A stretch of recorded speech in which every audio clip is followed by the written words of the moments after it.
మొన్నటికి మొన్న ప్రకాష్ రాజ్ గారు మాట్లాడారు నా మీద. అరే నేను మాట్లాడుతుంది ఒక హిందువులు అపవిత్రం గురించి మాట్లాడుతున్నాను. ఇందులో ప్రకాష్ రాజ్ గారికి సంబంధం ఏంటి? ఇందులో నేను ఇంకొక మతాన్ని నిందించానా? ఇస్లాంని నిందించానా? క్రిస్టియానిటీని నిందించానా? అపవిత్రం జరిగింది, ఇలా జరగకూడదు, ఫుడ్ అడల్టరేషన్ జరిగిందని మాట్లాడుతుంటే దీన్ని గోల చేయకూడదంటే, అంటే తప్పు జరిగినప్పుడు మాట్లాడకూడదా? ఒక అపవిత్రం జరిగితే మాట్లాడకూడదా? దేవతా విగ్రహాలను శిరచ్ఛేదం చేస్తే మాట్లాడకూడదా? ఏం పిచ్చి పట్టింది ఒక్కొక్కళ్ళకి? ఎవరి కోసం మాట్లాడుతున్నారు మీరు?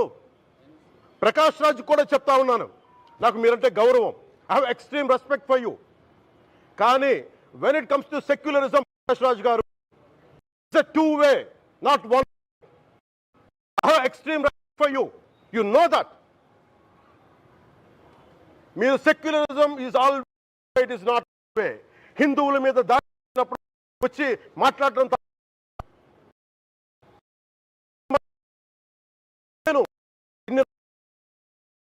మంది కౌలు రైతులకు ఇచ్చాను, ఎంతమంది ముస్లిం ఇస్లాం రైతాంగానికి ఇచ్చాను నేను.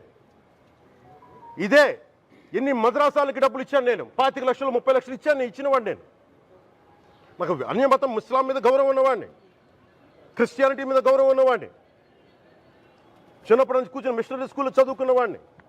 నా టీచర్ చెప్పే సూక్తి, తను తగ్గించుకున్నవాడు హెచ్చింపబడని చెప్పి బైబుల్ సూక్తిని ప్రతిసారి కోట్ చేస్తూనే ఉంటాను. ఇది నా గౌరవం, ఇది నేను చూపించే గౌరవం.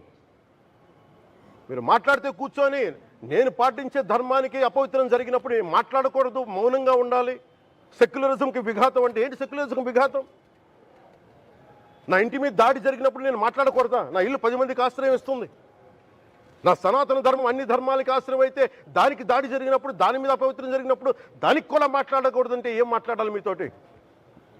ప్రకాష్ రాజ్ గారు, you have to learn your lessons. I respect you. It's not just Prakash Raj Garu, all the people who thinks in the name of secularism, you're going haywire. Let me tell you guys, we are extremely hurt. Don't make a mockery out of our sentiments. We are deeply, deeply hurt. It's not fun for you, maybe it might be fun for you. It is not fun for us. It's a deep anguish, deep pain. Don't you ever forget. Before you come and think 100 times and talk about Sanatana Dharma. Enough of this. చాలు. ఇష్టానికి మాట్లాడుతూ ఉన్నారు సనాతన ధర్మం మీద. అయ్యప్ప స్వామి మీద మాట్లాడతారు, సరస్వతి దేవి మీద మాట్లాడతారు, అల్లా మీద మీరు మాట్లాడగలరా? మహమ్మద్ ప్రవక్త మీద మీరు మాట్లాడగలరా? జీసస్ మీద మీరు మాట్లాడగలరా? అందరూ కూర్చొని సనాతన ధర్మం మీద, వినాయకుడి మీద జోకులు వేస్తారు, దుర్గాదేవి మీద జోక్స్ వేస్తారు, సరస్వతి దేవి మీద జోక్స్ వేస్తారు. మా మనోభావాలు గాయపడవా? మాకు బాధ ఉండదా? అందుకే నేను ప్రతిపాదించింది ఏంటంటే, ప్రతి దానికి రావలేకపోతున్నాం. సనాతన ధర్మ రక్షణ board is order of the day. ప్రతిసారి కూర్చోబెట్టి మేము డిఫెండ్ చేసుకోలేం. ఇది ప్రతి సగటు హిందువు తాలూకు ధర్మం.